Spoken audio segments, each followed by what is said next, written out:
ಇದು ಅಥವಾ ಒಂದೆಲ್ಲೂ ದೂರದ ಮನೆ ಇರ್ತಿತ್ತು, ಮನೆಗೆ ಅವ್ರಿಗೆ ನಾಯಿಗಳಾಗಲಿ ಮತ್ತೆ ಅದು ಬೇಕಾಗ್ತಿದ್ವು ಕಾಡ ಪ್ರಾಣಿಗಳಿಂದ ರಕ್ಷಣೆಗಾಗಿ ಅಥವಾ ಅಲ್ಲಿಯ ಕಾಡಕ್ಕೆ ಹಾಕಿದ ರಕ್ಷಣೆಗಾಗಿ.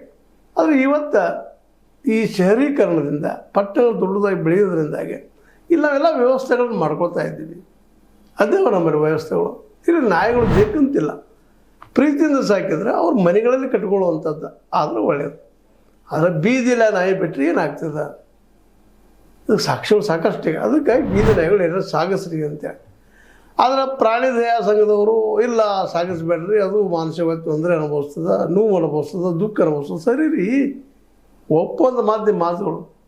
ಆದರೆ ನಿರಂತರವಾಗಿ ಅದ್ರ ಕಾಲ ಮಾಡೋರು ಯಾರ್ಯಾರ ಮೇಲೆ ದಾಳಿ ಮಾಡ್ತದೆ. ಹೊಸ ಮನುಷ್ಯ ಕಂಡ್ರೆ ದಾಳಿ ಮಾಡ್ತದೆ, ಒದರ್ತದೆ, ಮತ್ತೇನೋ ಮಾಡ್ತದೆ. ಊರಂದ್ರೆ ನೂರಾರು ಜನ ಅಲ್ಲಿ ಬರೋದು ಹೋಗೋದು ಮಾತಾಡೋದು ಇದ್ದೇ ಇರ್ತಿರ್ತಾರೆ. ಅಂಥ ಸಂದರ್ಭದಲ್ಲೇ ಈ ನಾಯಿಗಳ ಕಡಿತದಿಂದ ಎಷ್ಟೋ ಜನ ಸಾವನ್ನು ಅನುಭವಿಸಿದ್ದರಿಂದಾಗೆ ಇವರು ಸುಪ್ರೀಂ ಕೋರ್ಟ್ ಸ್ಪಷ್ಟವಾಗಿ ಹೇಳಿದ, ನೀವು ಇನ್ನೊಂದು ಶಿಫ್ಟ್ ಮಾಡ್ರಿ ಹೌದಲ್ಲಂತೇಳಿ. ಆದರೆ ಎಲ್ಲಿ ಮಾಡೋದು ಶಿಫ್ಟ? ಆದರೆ ಮತ್ತದು ವಾಸ ಹಿಡಿದಿರ್ತದೆ, ಅದರೊಂದು ನೆನಪಿರ್ತದೆ. ಆ ನೆನಪಿನ ಹಿನ್ನೆಲೆಯಲ್ಲಿ ನೀವು ಎಲ್ಲೋ ಬಿಟ್ಟರು ಮತ್ತು ಮರಳಲ್ಲಿ ಬರುವಂಥ ಸಾಧ್ಯತೆಗಳು ಇಲ್ಲಿದ್ದಾವಂತೆ. ಈ ಹಿನ್ನೆಲೆಯಲ್ಲೇ ನಾಯಿಯನ್ನು ಅಥವಾ ನಾಯಿಗಳನ್ನು ದೂರದ ಪ್ರದೇಶಕ್ಕೆ ಕಳಿಸ್ಬೇಕಾಗ್ತಾರಂತ. ಅದರ ಅರ್ಥ ಕಾಡುಗಳಲ್ಲಿ ಹೋಗಿಬಿಡೋದು ಹೆಚ್ಚು ಸೇಫ್ ಏನೋ.